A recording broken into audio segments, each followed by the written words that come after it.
Copyright strike. That was so amazing. I know the guy who invented Invader. Note, I guess. Yes, yeah. Walking Dead, the final season, and Max and I. Oh no! Oh no! Another play, create the custom feed use. World premiere trailers. Welcome back to IGN Live at San Diego Comic-Con 2018. I'm your host, Max Scoville. There are lots of zombies and Walking Dead fans here at Comic-Con, and Telltale's The Walking Dead video game series has been going strong since 2012, but this year, it's coming to a close. Joining us now for a look at episode 1 of The Walking Dead's final season is Telltale's Kent Mutil. Sorry, I screwed that. I asked you 4 times before we started how to pronounce your name. Yeah, you corrected though. So it's live television. Here's how we do this. So this is a series like this put, I feel like emotional storytelling in games pretty much on the map. Like in 2012, you guys blew the doors off of that, and it was very much like the ending for season 1 was like people were like, I can't do this. I don't know how to handle this. How are you going to end the series? Well, I mean, we're at the studio. We're being really respectful of like the long history and the journey that the fans have been on with the series for so long. And we know, everyone talks about the end of season 1 and the journey between Clementine and Lee and that bond. And so basically, because we know the world has fallen in love with Clementine over all these years, we're basically trying to make sure that her story gets an ending that feels satisfying and a resolution to basically the journey she started on since the very first season where Lee started to take care of her and teach her how to survive and, the world of the zombie apocalypse. Yeah, I mean, you go to like the trailer for the final season, and all the comments are just, Clem, no, don't do it. Like you're holding a gun. Everyone cares a lot about Clem. Yeah, well, you've been building her up as this wonderful character for so long. Now we're looking at the first 15 minutes of episode 1 of the final season. Yeah, this is a scene fairly early on in the first episode. So just for some context here, this is Clementine and AJ, the boy that she's taking care of, have been traveling on the road for like a really long time. They've been like looking for some place to stay and for food to eat, and they've kind of been on a journey for so long that they're kind of getting a little bit to the end of their rope and just trying to survive on their own in this world. It's just been hard, and they're hoping that they can find something better. So in this scene, they found an abandoned train station, and they're hoping that maybe inside they can actually find something to eat.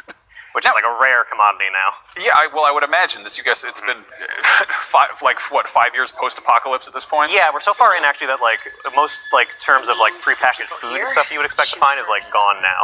Like you're not going to find the Twinkie factory at this point to make it to the end.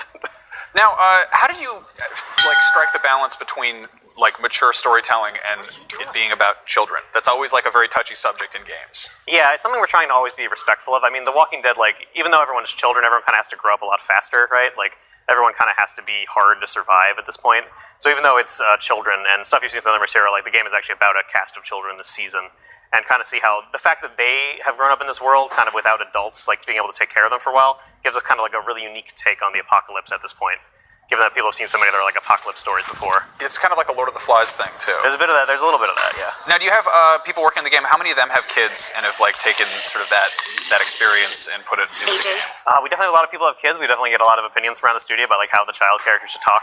There's always a lot of discussion about how AJ, who's like the youngest member of the cast, like would say things and kind of how like precocious he should be, even though he's like a unique character who he was born into this world and he was only raised by Clementine. It's pretty much just been him and Clem pretty much since he's been able to be a cognizant person. Huh. So he has a pretty unique take on how to live. Now, obviously, people love Clementine. Like she's like you get attached to her. Like there's this kind of almost like Stockholm syndrome thing where you're like, this game has emotionally beaten me up. Like I'm attached now. How would you feel her character arc has kind of come together, like just overall the that's a good question. I think so. Basically, like the beginning. So Clementine basically started out as like a child of innocence and light because she just kind of was that way naturally before zombies hit the world. And so Lee had to kind of like take this very kind of like soft and sweet girl who kind of believed in the goodness of other people and kind of like make her a little bit harder and kind of teach her how to survive. And so I think across the arcs of the season, across seasons 1, 2, and 3, she's kind of been getting harder and more capable. And as you see her here, she's now a like completely hardened apocalypse survivor in this world. She knows exactly how to live. She knows how to deal with zombies, and she's passing all these lessons on to AJ. Yeah, but you don't want to, you obviously don't want to harden her too much because she's still compassionate and kind of like, she's still compassionate by default, and like her caring for AJ is kind of where most of that comes out in the season in particular. And players still have the opportunity in how they just decide to play Clementine, how hard or how soft she decides to go. There's sort of like a spectrum of Clementines you can go depending on how you play the thing. Now, can you tell a little bit more about AJ and sort of what kind of a role he fills in this? Yeah, so AJ is kind of like, well, I mean, there's an obvious parallel going on between Lee and Clementine. Now it's a bit more like Clementine and AJ. Like, Clementine finally has someone that she's taking care of and needs to, like, pass lessons on to and protect. But what makes AJ different from how Clementine was in the first season, whereas Clementine was, sweetness and light, AJ was born in this world and born in the world of the apocalypse, so he's just, like, since he first talk, has been learning how to survive in a world of zombies from Clementine. So he's a little harder, and he's a little more of like a little capable war child. But he doesn't know a lot about morality and such because they haven't been around other people. So kind of dealing with how you like integrate him into a society and that kind of stuff is the things you need to be able to teach the kid. Would you say that like Clementine is trying to sort of endow him with almost more of the sort of pre-apocalyptic sort of softness and warmth? As opposed to just harsh survival instinct? That's actually something the player has control over in the season. The player can actually decide, like, because the world is so hard, do you want to make AJ hard too, so he'll protect himself, or are you more concerned with like giving AJ more of like a childhood or more of like compassion in a way that would you think is more important for his like soul? Okay. Can you speak a little bit about sort of the culture at Telltale surrounding The Walking Dead? Because this was the game that really put you guys kind of on the map and just like a Telltale game became a depending on your household, a household term. Yeah, I mean, The Walking Dead, when it hit and was such a huge success and won like 80 Game of the Year awards or whatever, like completely changed like Telltale. Like we knew we were making something special when we were making the first season, but we couldn't have predicted how big it got. Like none of us expected it to blow up in the way that it did. And ever since then, it's sort of like been our benchmark for like quality, and like we know it's what our fans care about the most, and we know we need to follow up and like nail it with this final season.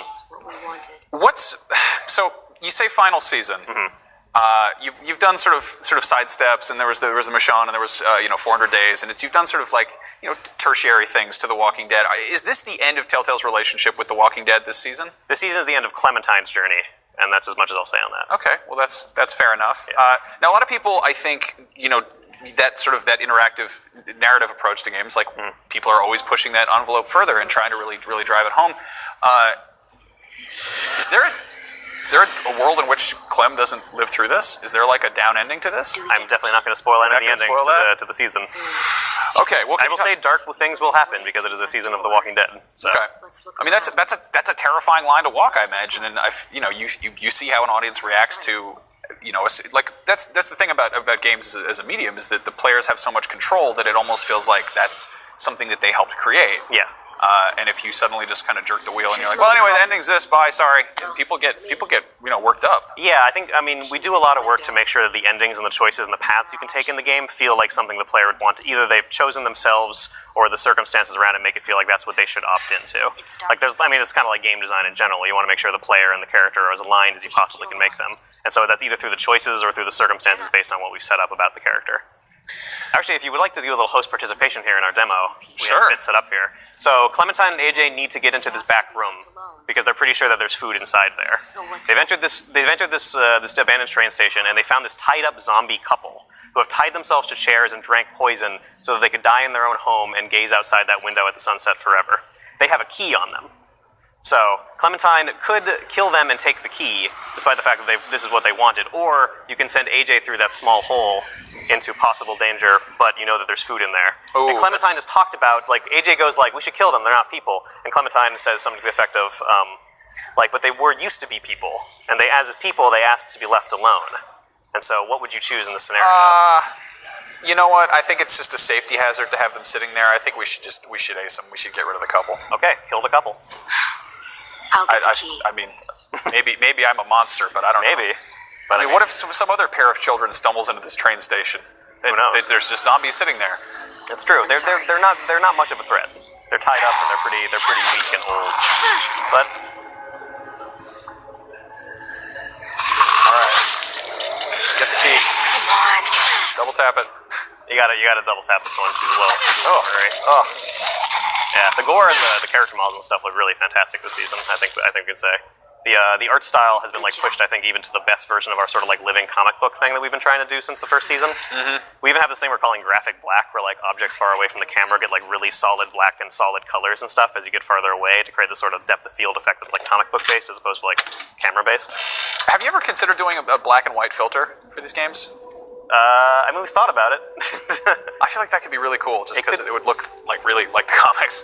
Yeah, it could look really cool. Now this is we've seen you guys kind of put The Walking Dead previous seasons on all sorts of devices. Are there ever any plans to do like a remastered kind of complete series that really wraps everything up together, or is that? We've actually released The Walking Dead: The Complete Collection for consoles. But now you've put out the finals. Now we put out the finals. So I don't know if in the future we'd add to make some kind of collection that includes this as well. It is important to note, if you haven't caught up on The Walking Dead and you want to, if you pre-order this season, you will get The Walking Dead Complete Collection for free. All right. Can we check in on what's going on in this just horrible dystopia here? Yeah, we should. So Clementine and AJ found a back room, which is clearly where the zombie couple was staying. And AJ even finally found some bullets for his gun. Clementine has taught AJ how to shoot the same way that Lee Clementine taught Clementine to shoot. And he's like, it's like something he's good at because he is, trained to survive in the apocalypse. That's right. So, but him having a gun at this point was almost like a security blanket. It's not really, and now he's suddenly got bullets for it, and it's like a real thing. Yeah. Oof. You can definitely tell he's used it before, but they were out of bullets. And the beginning of the scene we didn't see actually starts with him like clicking the gun in the car, and that kind of immediately tells you how AJ is a very different child. AJ was born into the apocalypse, and this is the kind of world he's had to grow up in. So he's way harder than a child growing up in our world would have to be. Spoiled. This is gnarly. Yeah. This is some bleak business right here. It should make you feel some bleak things.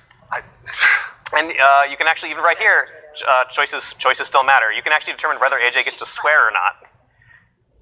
As you know, Clementine has her classic swear line where she would get mad at Lee for swearing in the first season. Now you finally get to decide yourself should the child swear, and it actually determines whether he swears or not in the future. Parenting. Yeah. Yeah. So still some of that classic stuff that we liked about season 1 and kind of getting to adjust how Clementine learned things applies to AJ as well. But Clementine and AJ they found some food in the back, but it was all spoiled. But then they noticed that there was some kind of door in the floor here, which maybe is promising. Come on. Rip it up, get in there. Find out what's down. Oh. Nope, there's stuff in there. I was thinking like a whole bunker, but it's just like a... It's a large underground storage place full of It is. full of food. We could eat for weeks with this much. Now, are they gonna kind of just sort of... What? Oh, it was booby trapped. Oh, I was like, who's down there with grenades? All right, well... There was a rope. So much for that canned food. Yeah, that's not gonna work now. At least not the stuff near where it exploded.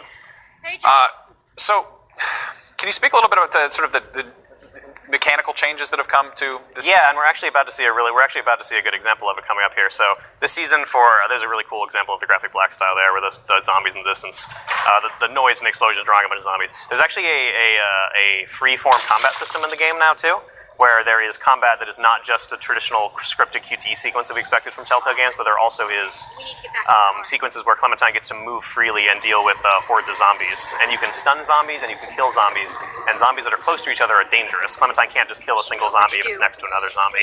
And so you actually have to kind of break them up by kicking their knee, which is sort of the classic Clementine trick that she's learned from the second season. That's a pretty big... So yeah, you're about to see right here. So there's no QTE sequence we'll see a bit later, but there's also some of these where you get to determine how you can freely move around and fight these zombies. And it's completely in control of the player how to deal with a dangerous situation. If you mess up, those zombies will kill you. Oof, and it is rough. Over here. Now, for people who are just playing... AJ also helped you out here. Okay, that's cool. By knocking that thing over in that zombie. Thanks, buddy. Oh, God, Clem, no. So for people who are primarily just playing for the story, is there sort of like an easier mode for that if they're terrified? We've intentionally designed those sequences to not be that difficult. The game, it's still a Walking Dead game, and it's not about hard gameplay and testing you on mechanics. It's all about the story. I think we should actually get to watch this sequence here. This is Clementine and AJ. The explosion from the grenade drew a bunch of walkers coming out. They're desperately trying to escape in the car. Clementine just stabbed the keys into that zombie. Okay. Car keys. Well, now that we know are they going to get away? No, they're stuck in the car. Yeah. Well, this is actually a really cool sequence. It's actually all one shot, kind of Children of Men style. Oh, yeah. It's something that our animators and our cinematographers are working really hard on. This is one of the most gorgeous sequences I think we've done as an action sequence in a Telltale game. Yeah, this is, you guys primarily make story games, but this seems like really an emphasis on real-time action. Yeah, the spectacle matters. Here's AJ, always being helpful to you. God, the camera work here is really cool. It's super neat. Uh-oh, zombie in the window. Oh.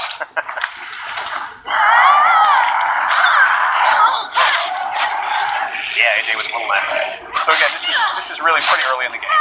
Yeah, this is pretty much the opening chapter of the game. And there is, of course, entirely a scenario where you don't open that panel and turn on the grenade and attract a horde of zombies. In this, you do always open that panel. You do always open. Yeah. Okay. Although you get to determine how you get in there, and there are more significant choices that branch things a little bit more later in the episode. Cool. But this sets the tone for the whole story. This is the kind of world that Clementine and AJ are living in. and how hard it is for them. This is gnarly. The sequence is so cool. The animated cinematography is amazing. You know. Well, we've got to wrap things up here. The first episode of the final season of Telltale's Walking Dead hits PC, PS4, and Xbox One on August 14th, and there will be a Switch version to follow. I really, really hope you don't kill Clem, but if you do, I mean, props to that, I guess. Now, if you're a fan of Telltale's Walking Dead, you'll definitely want to stick around, because coming up, exclusively on IGN, we are reuniting the voices of Clementine and Lee, and then later on, total change of tonal pace, we're going hands-on with Super Smash Bros. Ultimate. But right now, we have to take a short break.